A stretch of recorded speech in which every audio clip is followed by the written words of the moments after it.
오늘의 주요 뉴스입니다. 올해 코로나19 백신 접종은 4분기에 한 차례 시행되고 면역 저하자는 2번, 2분기와 4분기에 모두 무료로 실시됩니다. 현재 진행되고 있는 동절기 추가 접종은 다음 달 8일 종료되지만 이후에도 희망자는 일부 의료기관에서 접종할 수 있습니다. 정부가 중증 응급 환자의 신속한 처치를 위해 구급대원의 업무 범위를 넓히고 병원이 응급 환자를 거부하지 못하도록 하는 대책을 내놓았습니다. 또 증상이 가벼운 환자의 경우 대형 병원 응급실이 아닌 다른 병원으로 보내지거나 본인 부담금을 더 많이 내게 할 방침입니다.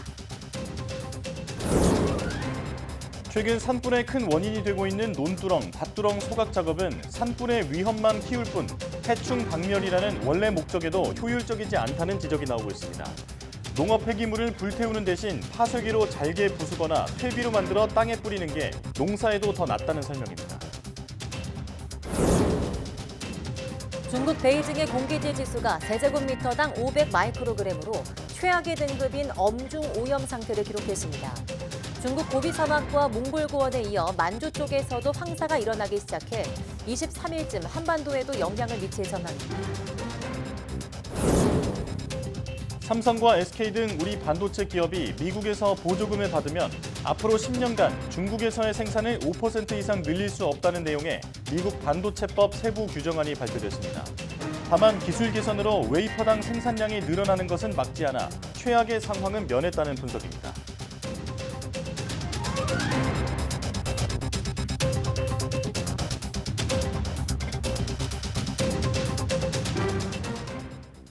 여러분 안녕하십니까? 사이언스 투데이 시작합니다. 올해 코로나19 백신 접종은 1년에 한 번 10월부터 11월까지 시행됩니다. 코로나19 예방접종 대응추진단은 브리핑에서 올해 백신 접종을 1년에 한 번으로 전환하고 모든 국민을 대상으로 무료로 실시한다고 밝혔습니다. 다만 면역 저하자는 2분기와 4분기에 한 번씩 2번 접종하며 65세 이상 어르신과 감염 취약시설 구성원, 면역 저하자, 기저질 환자 등 고위험군에는 접종이 적극 권고됩니다. 추진단은 이가 백신을 활용한 동절기 추가 접종은 다음 달 7일 종료돼 접종기관이 17,000여 개에서 5,000여 개로 축소된다며 다만 희망하는 사람은 계속 접종이 가능하다고 설명했습니다. 코로나19 감염병 등급이 현재 4등급에서 하향 조정되더라도 올해 코로나19 접종은 계속 무료로 실시하고 내년부터는 국가 정기 예방접종에 포함하기로 했습니다. 지영미 질병관리청장은 중앙재난안전대책본부 브리핑에서 코로나19 백신 접종 계획을 발표하며 일단 올해 전 국민을 대상으로 연 1회, 면역 저하자에게 2회 접종을 권고하고 내년부터는 국가 정기 예방접종에 포함할 계획이라고 밝혔습니다.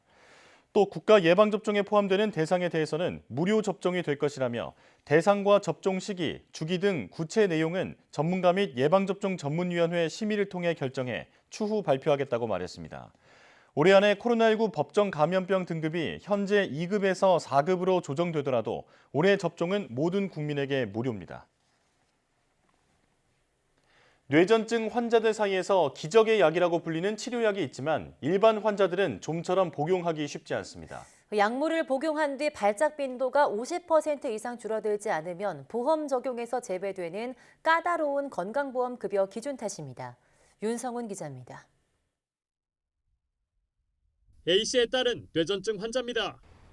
첫돌이 되기 전 진단을 받았고 22살이 된 지금도 이틀에 한 번꼴로 발작을 일으키고 있습니다. 2년 전 에피디올렉스라는 약을 만나며 희망이 찾아오나 싶었던 순간도 있었습니다. 현대의학으로 할 수 있는 모든 방법은 시행했으나 뇌전증 증상이 호전되지 않았는데 그 5월 3일부터 에피디올렉스를 복용하고 정말 기적적으로 뇌전증 증상이 전혀 나타나지 않았어요. 그러다 약물 복용 7개월 차부터 발작이 다시 잦아졌지만 복용량을 늘려보자는 의사의 권유는 눈물을 머금고 뿌리칠 수밖에 없었습니다. 치료가 어려운 뇌전증 환자들에게 처방된 에피디올렉스는 효과가 좋은 대신 일반적으로 한 달 약값이 100만 원대를 훌쩍 넘길 정도로 비싼 치료제인데 A씨의 딸은 건강보험 급여 대상에서 제외됐기 때문입니다. 발작 빈도가 최초 투약 시점보다 절반 아래로 줄어들지 않으면 건강보험을 적용받지 못하게 한 건강보험심사평가원의 기준이 발목을 잡았습니다.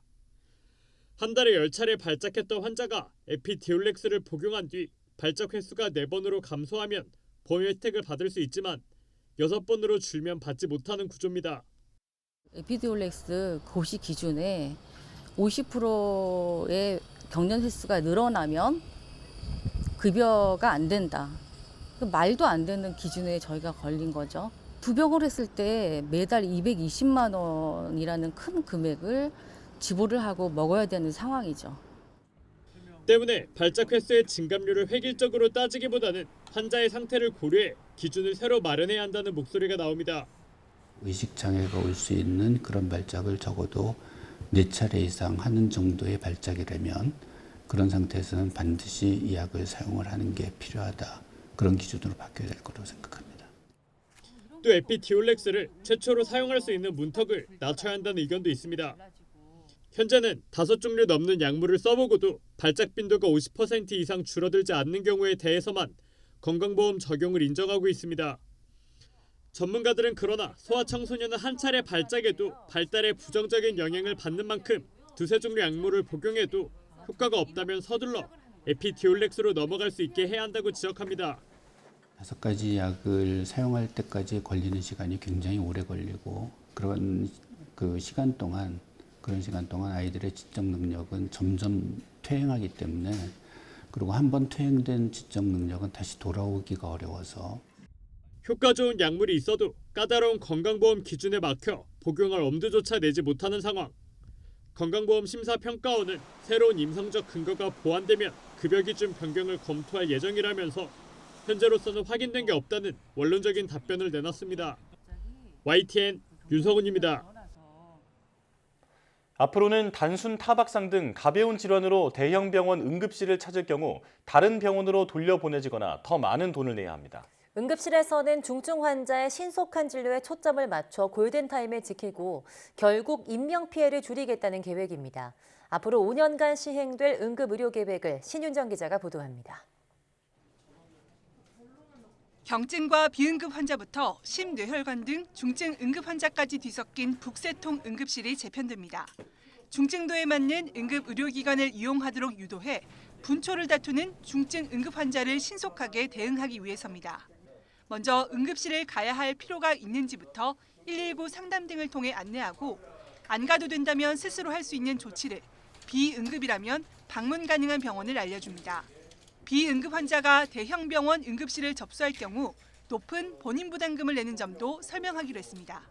중증도에 따른 응급의료기관의 역할을 명확히 하고 치료 역량도 강화해 나가겠습니다.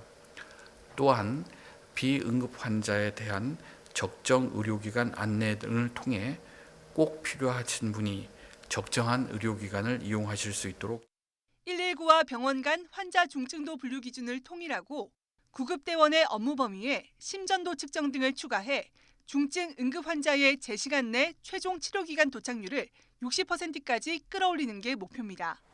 이송된 응급 환자를 병원이 의사 부족 등을 이유로 거부하는 것을 막기 위한 대책도 나왔습니다. 시설, 인력, 장비 중심인 응급의료기관 지정 기준에 수술과 입원 등 실질적인 치료 역량을 넣기로 했습니다. 또 전국 어디서든 1시간 안에 중증 응급 환자가 진료받을 수 있도록 중증 응급의료센터를 확충하고 병원 간 순환 당직 제도를 통해 지역 내 응급의료 공백을 최소화하기로 했습니다.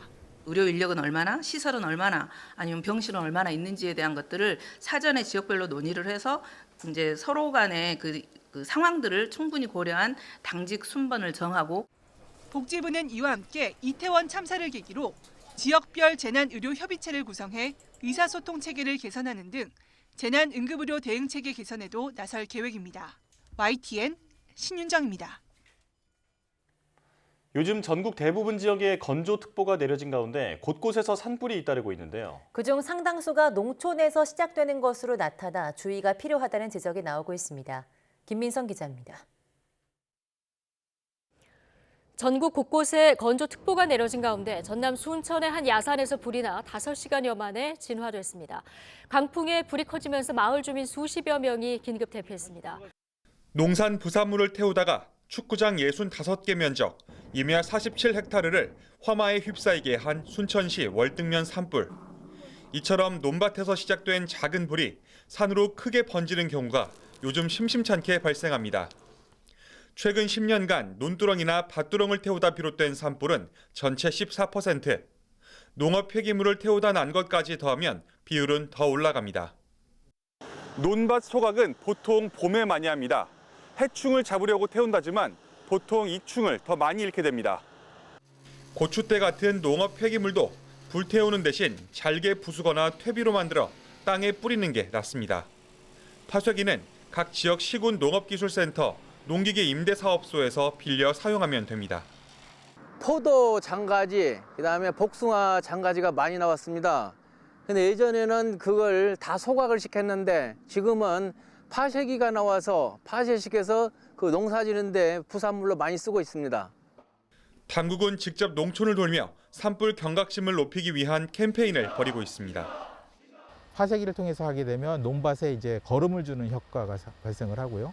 또 미세먼지도 발생을 방지할 수 있고 또 산불을 또 방지하는 데 상당히 효과가 있습니다. 그래서 일석삼조라고 생각을 하고 있습니다. 관행대로 무심코 한 일이 대형 재난으로 이어지지 않으려면 농촌 현장의 관심이 무엇보다 중요해 보입니다. YTN 김민성입니다. 정부가 탄소 중립 실현을 위해 2030년까지 온실가스 배출량을 2018년 대비 40% 감축하기로 했습니다. 원전을 적극 활용해 온실가스 배출을 줄이는 대신 산업계 감축은 완화하겠다는 방침인데요. 환경단체들은 기후 대응 포기라며 강하게 반발하고 있습니다. 김연아 기자가 보도합니다. 정부가 5년간 90조 원을 투입해 2030년 온실가스 배출량을 2018년 배출량보다 40% 줄이겠다고 밝혔습니다.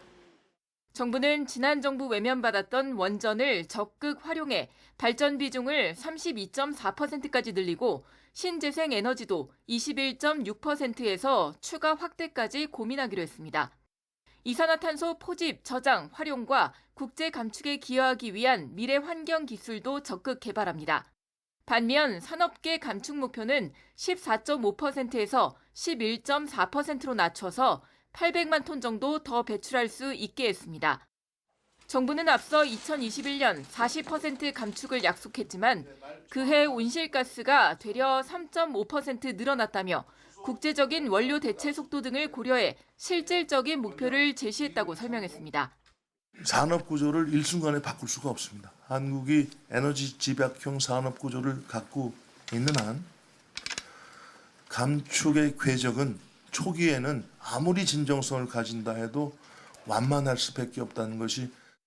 하지만 환경단체들은 기후위기 대응 포기 선언이라고 강하게 반발합니다.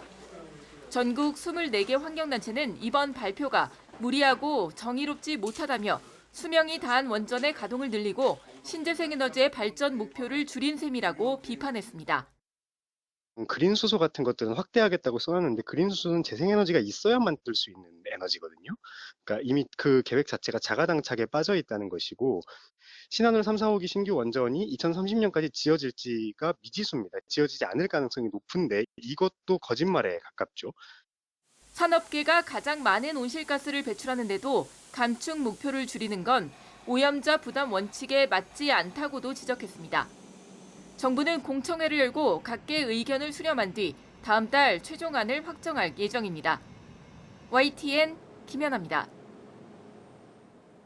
중국의 수도 베이징 하늘이 짙은 황사로 뒤덮이면서 공기질 지수가 최악을 기록했습니다. 베이징시 환경보호관측센터는 22일 베이징 전역의 평균 공기질 지수가 세제곱미터당 500마이크로그램으로 6등급 중 최악인 엄중 오염 상태라고 밝혔습니다. 이는 공기질 지수로 표현할 수 있는 최고 수치로 실제 공기 오염은 더욱 심각할 수 있다는 뜻입니다. 중국 고비 사막과 몽골 고원에 이어 만주 쪽에서도 황사가 발원하기 시작해 23일쯤에는 한반도에도 영향을 미칠 전망입니다. 세계 인구의 4분의 1에 이르는 약 20억 명이 대소변으로 오염된 물을 식수원으로 쓰는 등 극심한 물 부족을 겪고 있다는 분석이 나왔습니다. 유엔은 세계 물 개발 보고서를 통해 무분별한 물 소비와 과도한 개발 등으로 물 부족이 심각한 상황임을 경고했다고 AFP 통신이 보도했습니다. 이 보고서는 특히 저개발 국가일수록 물 부족이 심각하다며 세계 약 20억 명이 대소변에 오염된 식수원에서 콜레라나 이질 등 질병에 걸릴 위험이 노출돼 있다고 지적했습니다. 이와 함께 10명 중 1명은 필요한 물을 충분히 공급받지 못하고 있는 것으로 나타났습니다. 보고서는 또 지구온난화의 방패 역할을 하는 담수 생태계가 무너지면서 현재 물 공급이 원활하게 이루어지는 지역도 앞으로 물 부족 현상이 나타날 것이라고 지적했습니다. 물 문제를 논의하는 유엔 총회가 1977년 이후 46년 만에 열립니다. 환경부는 미국 뉴욕 유엔 본부에서 현지 시간 22일부터 24일까지 유엔 물 총회가 열리며 여기에 한화진 장관을 비롯한 정부 대표단이 참석한다고 밝혔습니다. 유엔이 물 문제를 논의하는 총회를 열기는 1977년 아르헨티나 마르델 플라타에서 열린 이후 46년 만입니다. 이번 물총회에서는 2030년에는 담수 수요가 공급의 40%를 넘어 물 부족 사태가 벌어질 수 있는 위기를 해결하고자 진행 중인 제2차 지속가능 개발을 위한 물 행동 10년 중간 점검이 이루어질 것으로 보입니다.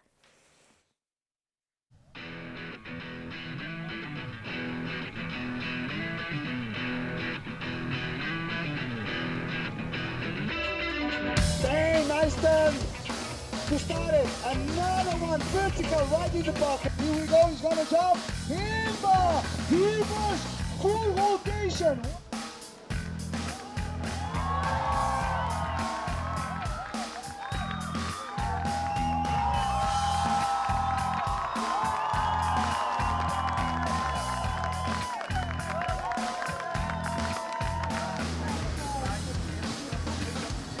Let's go back in the show.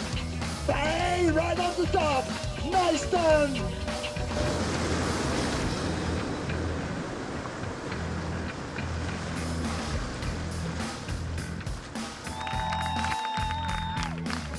Inside section. Bang!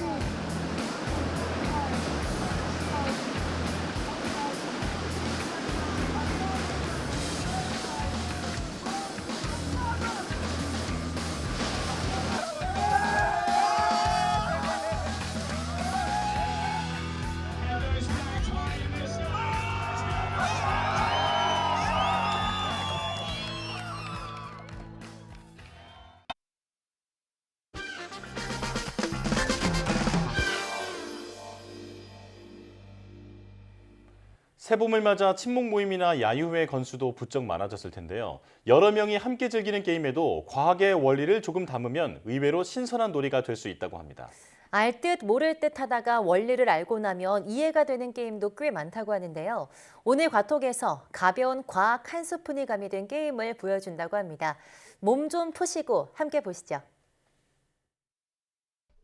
대학가에 3월이면 다가오는 오리엔테이션 개강 총회 신입생 환영회.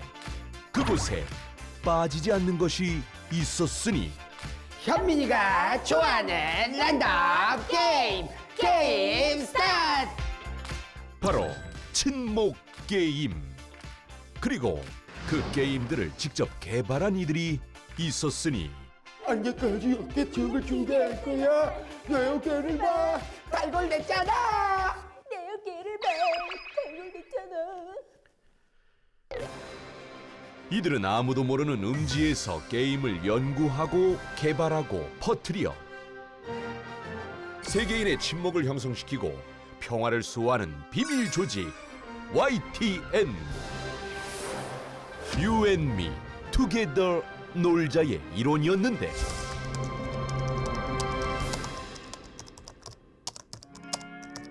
최선임, 그 선임 연구원답게 훌륭한 게임을 준비했나? 물론입니다. 저는 그 새로운 게임을 할 때 기존 사용자들의 반감을 줄이기 위해서 기존 게임에서 살짝 변형을 줘봤습니다. 변형을 줬다. 이거 좋구만. 그래. 네, 일단 그 딸기 게임을 할 때, 자, 딸기 이렇게 8개까지 할 수 있잖아요. 그렇지, 8개까지지. 그런데 이거를 그 3비트로 쪼개는 겁니다. 3비트로 쪼갠다. 그럼 한번 해볼까? 그렇죠. 딸기 6. 딸기. 이러면 6개구만. 그렇죠. 그러면 잠깐만. 딸기 5. 딸기. 순간 6 할 뻔했어. 야, 이거 3비트만 쪼갠다. 오케이, 다른 건 없나? 다음은 프라이팬 놀이의 변형입니다. 아, 프라이팬 놀이, 그 프라이팬. 네. 오. 그 요즘에는 그 프라이팬보다 그 간편히 튀김 요리를 할 수 있는 에어프라이기가 더 인기라고 합니다. 그렇지. 에어프라이기가 더 인기지. 네, 그래서 위에 착안해서 구령을 바꾸어 보았습니다. 구령을 바꿨다고? 네. 윙, 윙, 윙, 윙, 윙, 윙, 윙, 윙, 윙, 윙, 윙, 윙, 에어프라이어 놀이. 별로입니까? 그걸 지금 말이라고 해? 어? 말이라고 해? 윙윙윙 이게 말이래? 어? 아니 지금 3월이면 개강총회에다가 신입생 화정회에다가 대학가 싹 다 난리 나는데 뭐 이 정도 게임으로 끈끈한 우정과 세계 평화를 지킬 수 있겠어? 아, 그럼 박사님은? 박사님 뭐 있어요? 야, 나는 항상 아이디어가 차고 넘친다고. 한번 볼래? 그러더니 가져온 건 두루마리 휴지? 아니, 이게 뭡니까? 이름하여 휴지를 이용한 여기서 끊어 놀이가 되겠어. 먼저 한 명이 휴지를 잡고 있으면 다른 한 명이 한 손으로 끝을 잡고 단 한 칸만 끊어내는 게임인데 여러 칸이 끊기면 실패입니다. 자, 하나, 둘, 셋. 오, 됐네. 성공. 이러면 성공이야. 한 칸 끊었어. 자, 최선님도 한번 해보게. 자, 최선님은 작은 걸로. 자, 하나, 둘, 과연 결과는? 셋. 이게 잘 안 되지. 이 한 칸 끊기가 쉽지 않다고. 자, 이렇게 졌을 때는 이마 대게. 딱밤. 자, 간다. 하나, 둘, 셋. 야, 이거. 사실은 말이야. 이 게임에는 필승법이 있어. 필승법이요? 그래, 바로 관성의 법칙을 이용하는 거야. 관성은 물체가 자신의 운동 상태를 유지하려는 성질로 모든 물체가 가지고 있습니다. 관성은 질량이 큰 물체일수록 더 큰데요. 이 원리를 이용하면 큰 두루마리와 작은 두루마리 중 큰 두루마리로 게임을 하는 게 유리하지. 큰 두루마리 휴지는 그만큼 무겁기 때문에 관성이 커 운동 상태가 잘 변하지 않으므로 쉽게 절단선이 끊어집니다. 하지만 상대적으로 가벼운 작은 두루마리 휴지는 관성이 작아지기 때문에 쉽게 끊어지지 않고 풀리게 되는 거죠. 아무튼 이 두루마리 휴지로 하는 여기서 끊어 게임은 다양하게 응용도 가능하다고. 뭐 예를 들어서 세 번째 끊어 이렇게 해서 뭐 딱 성공을 하면 이기고 막 뭐 그런 식으로 얼마든지 응용을 할 수가 있어요. 아, 일단 그 내일 회의 때 제가 보고를 해보도록 하겠습니다. 좋았어. 이거는 대학가를 점령하게 될 거야.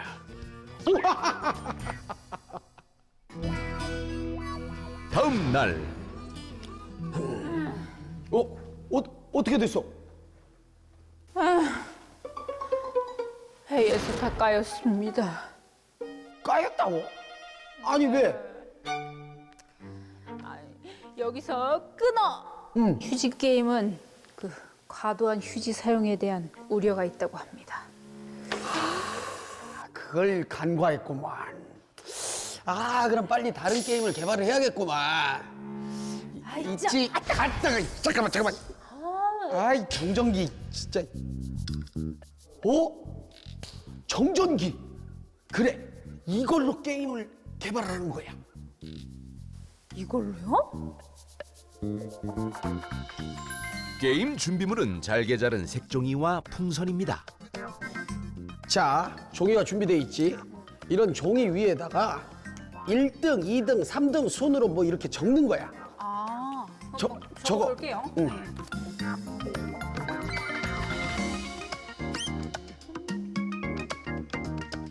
3등. 그렇지. 다 적었어? 네네. 오케이. 자, 이렇게 적은 종이 1등이든 3등 이런 거를 뒤집어서 막 이렇게 섞는 거지. 이렇게 섞어놓고, 자, 이제 이 풍선을 머리에 막 문대. 응? 이렇게 문대서 정전기를 일으키는 거야. 자, 그리고 난 다음에 종이에 갖다 대면 어떻게 돼? 종이가 이렇게 올라오지? 자, 올라왔어. 내 올라온 종이 뭐야? 잡아봐. 자, 나는 몇 등이야? 1등. 이렇게 확인하면 내가 이긴 거라고. 괜찮은데요? 괜찮지? 이렇게 경품 행사 같은 데서도 하면 난리 나는 거지.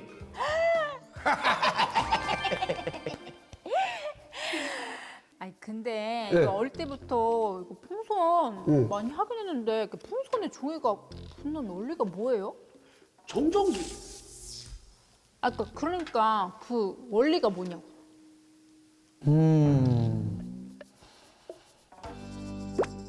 전하는 같은 종류끼리는 밀어내는 힘, 다른 종류끼리는 끌어당기는 힘이 작용하죠. 보통 물건은 양전하와 음전하가 같은 숫자만큼이지만 풍선을 머리카락에 문지르면 문지른 면이 일부 전자를 가져와 음전하를 띠게 됩니다. 전자가 많아진 풍선을 대면 종이에 있던 전자는 밀려나고 양전하를 띠게 된 종이 부분이 따라 올라오게 되고 이렇게 붙게 되는 것이죠. 아무튼 이 게임을 널리 퍼뜨려서 세계의 평화를 되찾자고. 예. 자.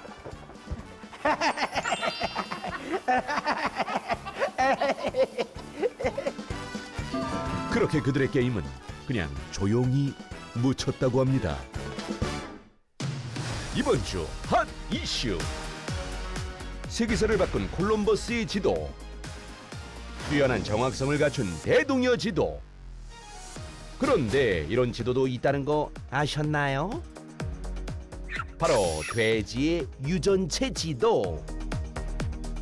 유전체 지도는 한 생물체의 수많은 염색체 서열을 정확한 순서로 좌표화하여 만든 일종의 데이터베이스인데요.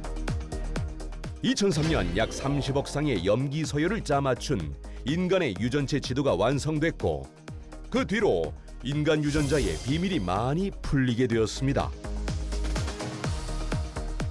그동안 원인 불명이었던 병의 이유가 몇 번 염색체 이상으로 인해 생긴 것인지 알아낼 수 있게 된 것이죠. 돼지 유전체 지도는 국립축산과학원 이경태 연구관 팀이 진행했던 프로젝트인데요. 2012년 당시 국제학술지 네이처에 소개될 정도로 큰 주목을 받았고 2012년 국가연구개발 우수성과 100선에도 선정됐습니다. 그리고 최근 과기정통부에서 우수성과에 선정된 기술들이 어떤 파급 효과를 가져왔는지 추적 조사를 실시했는데요. 돼지 유전체 지도가 가져온 파급 효과, 과연 어떤 것들이 있을까요?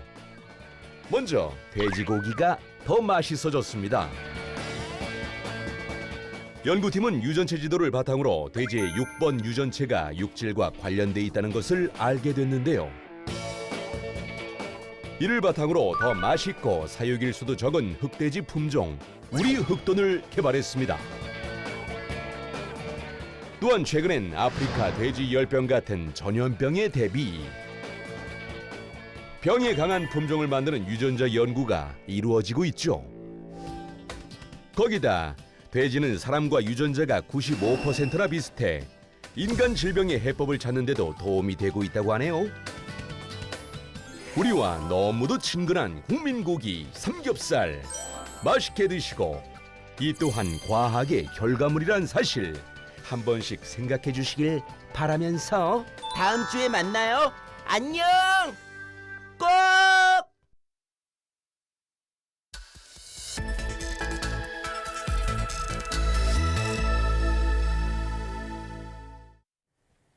현재 사용 중인 항암제는 모두 암세포를 죽이는 방식의 치료제인데요. 국내 한 바이오 기업이 암세포를 죽이지 않고 정상세포 상태로 되돌리는 방식의 항암제를 개발하고 있습니다. 오늘 바이오 위클리에서는 조광현 바이오 리버트 설립자 그리고 이 회사를 취재한 이성규 기자와 함께 자세한 이야기 나눠보겠습니다. 어서 오세요.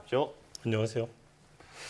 자, 이성규 기자, 일단 그 가역이라는 말은 되돌릴 수 있다라는 말이잖아요. 그 가역 항암 치료제 뭔가 더 이해가 잘 안 되는데 어떤 개념인지 좀 쉽게 좀 설명해 주시죠. 지난달 이제 카이스트 연구진이 이 전이가 된 폐암 세포를 치료가 가능한 폐암 세포로 되돌리는 그런 연구 결과를 발표했었거든요. 네. 이제 핵심은 이 전이가 돼서 다른 기관에 퍼진 이런 암 세포를 그 이전 상태로 되돌리는 유전자의 조합을 찾아낸 건데. 예. 이렇게 이제 3개 유전자를 발굴했거든요. 네. 해보니까 이게 그 전의 상태로 되돌아가더라. 이게 이 연구의 핵심인데, 이제 연구진이 이런 되돌아가는 방식의 어떤 항암 치료를 가역 항암 치료라고 명명을 했고, 이제 오늘 출연하는 바이오 리버트는 이런 방식의 치료제를 개발하고 있는 회사입니다. 네, 그렇군요. 제가 또 본격적인 질문을 드리기 앞서서 바이오 리버트 사명에서도 이런 가역 방식을 좀 연구하고 계시겠다 느껴지는데요. 사명에 담긴 뜻과 비전도 설명 부탁드립니다. 네, 바이오 리버트는 생명 현상을 원래의 상태로 되돌린다라는 의미로 전 세계에서 유일하게 존재하는 회사명입니다. 바이오 리버트는 암과 노화를 원래 상태로 되돌려서 치료하는 가역 치료 기술을 개발하고 보급해서 인류의 건강 수명을 늘리기 위해 설립된 카이스트의 실험실 벤처 기업입니다. 네. 정말 혁신적이다 이런 생각이 드는데요. 조금 전에 이성규 기자가 간략하게 원리는 말을 해줬지만 잘 믿기지가 않을 정도로 놀라운 내용이었습니다. 자, 좀 더 구체적으로 풀어주시죠. 네, 생명 현상은 우리가 알고 있는 것보다 훨씬 가변적입니다. 우리는 자연 상태에서 세포가 분화하거나 노화되거나 암이 발생하는 현상들이 모두 비가역적이라고 알고 있습니다. 그렇지만 2006년 일본의 야마나카 시냐라는 과학자가 분화가 끝난 피부 세포를 대상으로 4가지 단백질을 주입하였더니 줄기세포 상태로 역분화된다는 현상을 발견해서 2012년에 노벨 생리의학상을 수상한 바 있습니다. 하지만 암과 노화는 아직 그러한 가역화가 과연 가능한지 명확히 밝혀지지 않았습니다. 그 이유는 생명 현상을 유발하는 세포 내부의 분자들 간의 조절 관계가 매우 복잡하게 얽혀 있기 때문입니다. 저는 세포 내부의 그러한 분자들이 마치 거미줄처럼 복잡한 네트워크를 이루고 있고, 이러한 네트워크에는 오랜 진화 과정을 거치면서 축적된 많은 잉여 부분들이 그대로 남아 있어서 이를 잘 찾아내어 조절해 줄 수만 있다면 유전자 변이 등으로 인해 고장난 세포의 주요 기능을 다른 보상 회로를 우회적으로 활성화해 정상 세포처럼 복원시켜 줄 수 있다는 것을 발견하게 되었습니다. 그리고 이러한 원리로부터 암과 노화를 다시 원래의 정상적인 상태로도 되돌릴 수 있겠다는 생각을 하게 되었습니다. 이를 치료 기술로 정립할 수 있다면 새로운 패러다임의 치료 방식이 될 것으로 생각합니다. 근데 가역 항암 치료의 원리를 좀 더 구체적으로 설명해 주셨는데, 이게 이제 기존의 우리 항암 치료하고는 또 어떤 차별성이 있는 건가요? 네, 기존의 모든 항암 치료는 공통적으로 암세포를 죽여서 제거하려는 방식을 택하고 있습니다. 문제는 그러한 과정에서 암세포를 모두 제거할 수 없을 뿐만 아니라 정상세포도 큰 손상을 받아서 아주 부작용을 유발한다는 것이죠. 반면에 가역 치료는 암세포를 죽이지 않고 악성인 성질만을 제거시켜서 마치 정상세포와 같이 원래의 기능을 복원시켜주는 그러한 방식의 새로운 치료 기술입니다. 따라서 정상세포에 미치는 부작용도 거의 없는 치료 방식이 되겠죠. 이는 마치 우리 사회에 늘 범죄가 발생하지만 그런 범죄자들 모두 사형시키는 것이 아니라 교화시켜서 함께 이 사회에 어울려서 살아가듯이 원래 우리 몸의 일부였던 세포들이 돌연변이로 인해 암세포화 되었을 때 그 성질을 다시 잘 조절하여 원래의 정상세포들과 함께 건강한 기능을 수행하도록 하려는 개념이라고 보시면 되겠습니다. 그렇군요. 부작용이 없고 그리고 암세포를 정상세포로 되돌린다라는 개념, 이렇게 설명을 해주셨는데요. 이성규 기자가 연구 현장을 직접 다녀왔습니다. 관련 동영상을 보고 질문 이어가겠습니다. 유전자 조절 네트워크 이게 어떤 건지 좀 그거부터 좀 설명 부탁드릴게요. 네, 유전자 조절 네트워크는 생명 현상과 관련된 다양한 분자들 혹은 이제 유전자들의 상호작용을 나타내는 그래프로서 그 그래프를 분석을 함으로써 유전자들의 상호작용의 창발적 특성을 분석할 수 있는 그런 수단이라고 할 수 있습니다. 이번에 이제 그 전이성 폐암을 일반적인 폐암으로 되돌리는 유전자 재기를 찾았잖아요. 이건 어떻게 찾은 건가요? 그것은 폐암과 관련된 유전자 조절 네트워크를 구축을 한 후 전이와 관련된 표현형 인자들을 네트워크에 내재시킨 다음 그 전이와 관련된 표현형 인자들이 다시 전이가 제거된 폐암 세포로 바뀔 수 있는 유전자들의 조합들을 컴퓨터 시뮬레이션을 통해 찾아서 발견을 하였습니다. 이제 방금 이 가역 치료의 어떤 핵심이 되는 유전자들을 이제 컴퓨터 시뮬레이션을 통해서 발굴했다 이렇게 설명을 해줬는데 조금 이해하기가 어렵거든요. 조금 더 구체적으로 풀어주시면 좋을 것 같은데. 네, 그 세포 내부의 분자들은 아까 설명드린 바와 같이 거미줄처럼 복잡하게 얽혀 있습니다. 그래서 그런 관계를 우리가 실험 기술만으로 단편적으로 관찰해서 파악하기엔 매우 어려운 점이 있거든요. 그래서 저희 연구실에서는 IT와 BT를 융합한 시스템 생물학 연구를 통해서 세포 내의 그런 분자들 간의 조절 관계를 대규모 수학 모델로 만들고 이를 컴퓨터 시뮬레이션 분석으로 파악해서 과연 어떠한 분자 스위치를 조절하면 세포의 상태가 우리가 원하는 방향으로 조절될 수 있을지를 먼저 찾아낸 뒤에 이를 분자세포 생물학 실험으로 검증하는 방식으로 발굴해내었습니다. 이제 궁금한 게 이 암세포를 이렇게 정상 세포로 되돌릴 수 있다면은 노화가 된 세포를 좀 더 젊은 세포도 되돌릴 수 있을까요? 네, 그렇습니다. 저희가 노화에 관심을 가지게 된 것은 암과 노화가 매우 밀접한 관계를 가지고 있기 때문인데요. 실제로 대부분의 암 환자의 발생은 60세를 지나면서 큰 변곡점을 맞이하게 됩니다. 노화의 과정에서 손상된 여러 가지 기능 그리고 유전자 손상들도 암을 가역화시키는 방식과 같이 핵심적인 분자 스위치를 찾아서 제어해 준다면 다시 젊고 건강한 세포의 상태로 되돌리는 것이 가능한데 실제로 저희는 인간의 진피섬유화 세포를 대상으로 PDK1이라고 하는 유전자를 찾아냈습니다. 그래서 이 PDK1 유전자를 억제할 경우에 늙은 피부 세포가 조직이 다시 젊고 건강한 세포 조직으로 되돌아가는 것을 발견하였고 현재 이 기술은 국내 한 회사에 기술 이전되어서 실제 상품화되기까지 이르렀습니다. 정말요. 또 이제 연구 성과를 상용화하기 위한 주요 치료제 개발 계획도 설명 부탁드립니다. 네, 저희 연구실에서는 이런 흥미로운 발견들을 그냥 기초학문적인 성과에서 머물지 않고 실제 환자에게 적용될 수 있는 기술로 발전시키기 위해서 바이오리버트라고 하는 실험실 벤처 기업을 설립하였는데요. 현재 바이오리버트에서는 간암, 폐암, 대장암 등을 대상으로 자체적인 치료제 개발과 더불어서 국내 제약회사들과 공동 개발을 추진하고 있습니다. 향후 5년 내에 실제 임상시험에 진입하는 것을 목표로 열심히 연구개발 매진하고 있습니다. 네, 오늘 말씀 나눠보니까 이 IT와 BT의 융합 연구가 굉장히 중요하구나 이런 생각이 좀 들었는데요. 끊임없는 연구와 업계의 관심 그리고 정부의 지원까지 잘 갖춰져서 오늘 말씀 나눈 가역 치료법이 암 환자들에게 큰 도움이 되었으면 좋겠습니다. 바이오리버트 조광한 설립자 그리고 이성규 기자와 함께했습니다. 고맙습니다.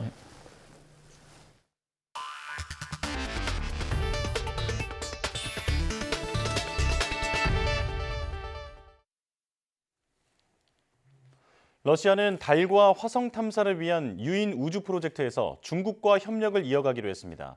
타스 통신 보도에 따르면 유리 보리소프 러시아 연방우주공사 로스코스모스 사장은 21일 러시아 즈베즈다 TV 인터뷰에서 이런 계획을 밝혔습니다. 보리소프 사장은 유인 우주 임무 분야의 양국 간 협력은 이미 진행 중이며 앞으로도 계속될 것이라고 말했습니다. 또 러시아와 중국이 달과 화성 탐사에 공동으로 참여할 계획이라고 밝혔습니다. 앞서 지난해 말 로스코스모스와 중국 국가우주국은 2023년에서 2027년간 7년 양국 간 우주 협력을 위한 협정을 체결했습니다. 양국 정부는 연구용 목적의 국제 달기지 건설 프로젝트에도 함께 참여하고 있습니다. 2021년 6월 공개된 프로젝트 로드맵에 따르면 달기지 건설은 2035년까지 마무리될 예정입니다. 반도체 등 국가 전략 산업에 더 많은 세제 혜택을 주는 이른바 K-칩스법이 소관 상임위인 국회 기획재정위원회를 통과했습니다.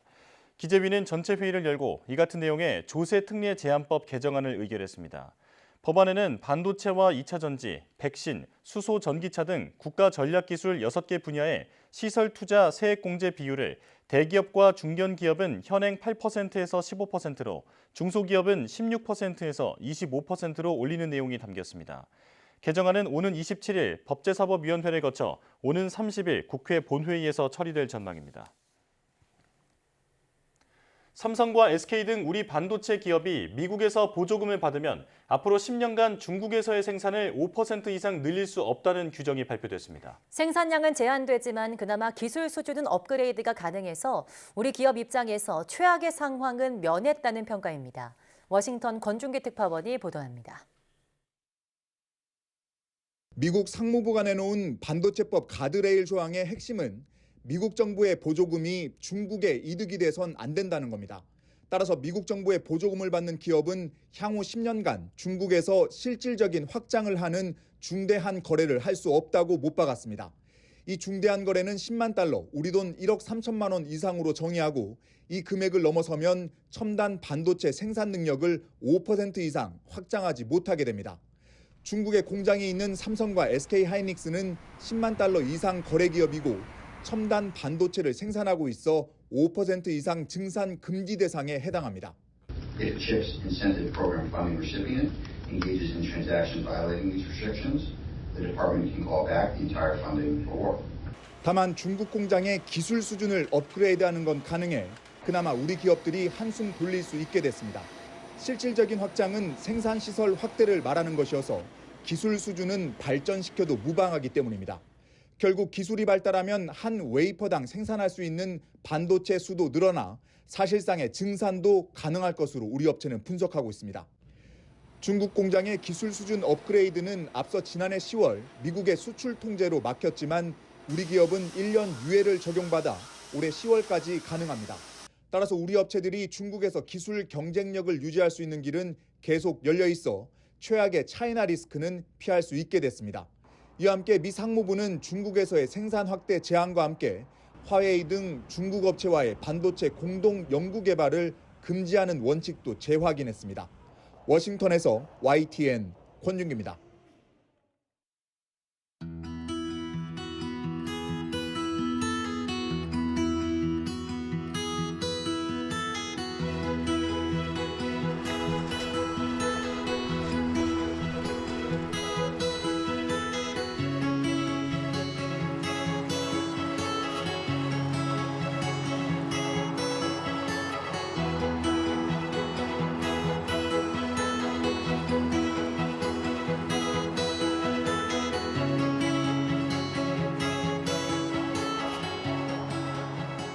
Hey, Snow.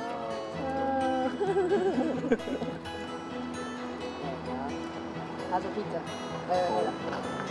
How's your pizza? Perfect. I never seen snow before. This is actually my first time seeing like snowfall, so it's kind of cool.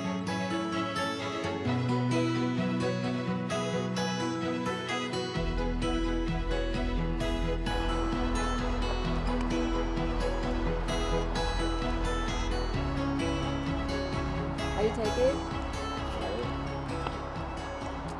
it? I think we need it in California to have this tremendous amount of water, snows, because we are in a drought. So I totally support. Even though this is abnormal, I totally support it, and it's nice to see snow in March.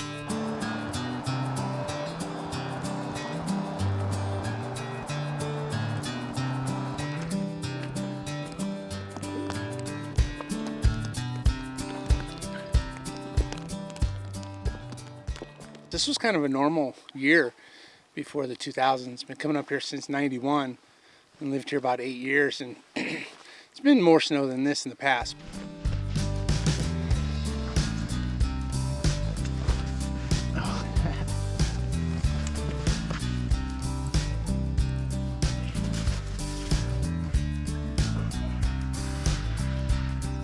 But overall for California, oh yeah, it's absolutely needed.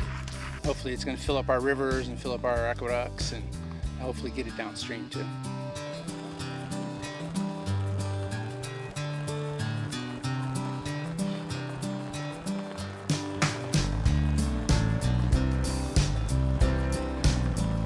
Yeah, it's just been constant snow this whole winter, so one storm after another, and we'll have a little break with some sun, and then we get back at it. So.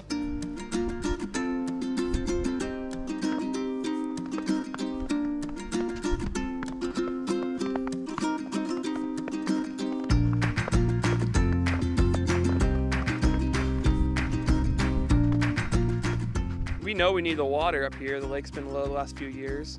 So that's been really, really great to get some extra water, and hopefully this summer we'll have less of a fire risk.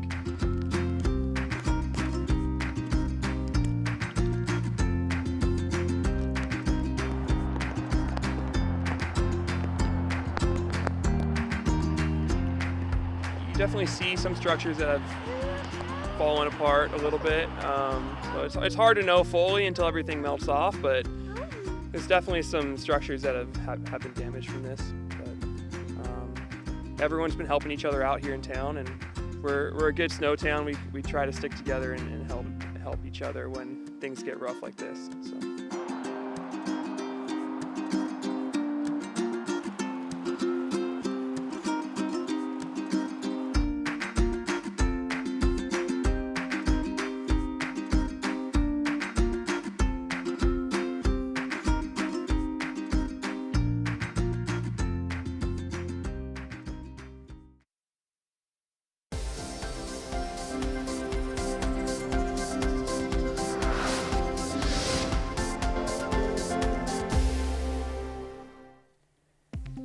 국내 연구진이 신장질환 약물을 실제 장기에 적용하기 전에 미리 시험해 볼 수 있는 인공 신장을 개발했습니다. 포항공대 조동우 장진아 교수 연구팀은 실제 사람 세포를 3D 프린터로 프린트하는 방법으로 신장을 구성하는 사구체 혈관세포와 지족세포층 등을 포함한 인공 신장 칩을 개발했다고 밝혔습니다. 또 개발된 칩이 신장의 단백질 생성과 선택적 여과 기능 등을 갖춘 것으로 확인됐다며 칩을 통해 실제 약물의 효과를 확인하고 고혈당에 따른 신장 손상을 평가할 수 있었다고 말했습니다. 국내 연구진이 초고해상도 디스플레이의 소재인 마이크로 LED를 만드는 과정에서 소자 효율이 떨어지는 문제를 해결할 방법을 찾았습니다.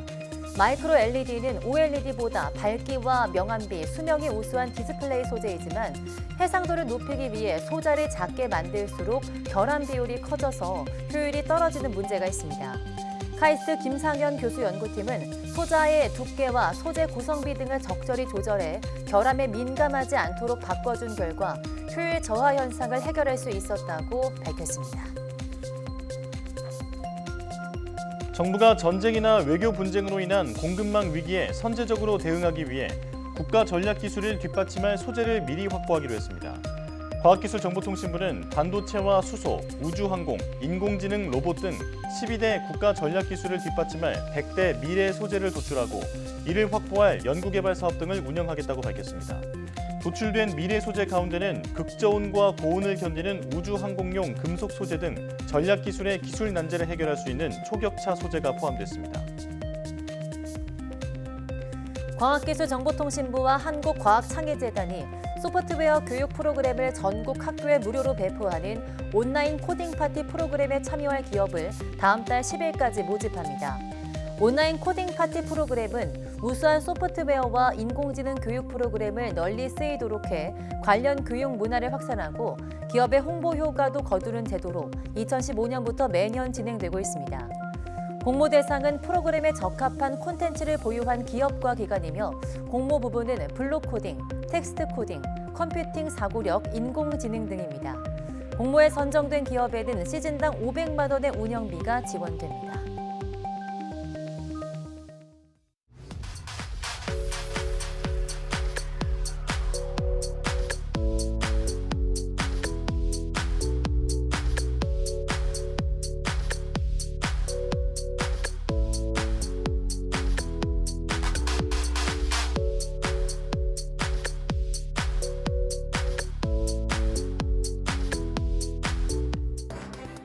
중국 베이징 하늘이 짙은 황사로 온통 잿빛으로 변했는데요. 앞으로 이 먼지가 바다 건너 한반도에도 영향을 줄 전망이라고 합니다.